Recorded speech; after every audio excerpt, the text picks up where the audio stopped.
Musab gazed into the forest, his eyes glinting with both curiosity and defiance.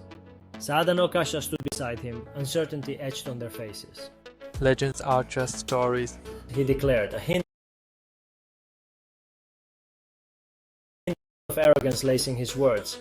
But what if the stories are true? Ca'Kasha whispered, glancing at the darkened woods. Saad remained silent, his mind torn between skepticism and fear. Saad shivered, pulling his jacket tighter around him. Ca'Kasha trailed behind, glancing nervously over his shoulder.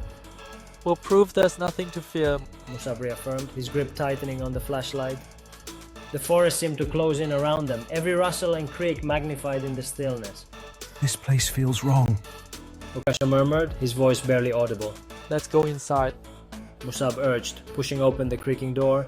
Inside, the air was thick with moisture and decay. Shadows clung to every corner, and the eerie silence was broken only by their footsteps. Who's there? Saad called out, his voice trembling. No response came, only the sound of heavy breathing. Let's get out of here. Ca'Kasha urged, but Musab continued onward. Suddenly, a deep, guttural voice growled from the shadows. Leave, before it's too late. Run! Musab shouted, panic lacing his voice.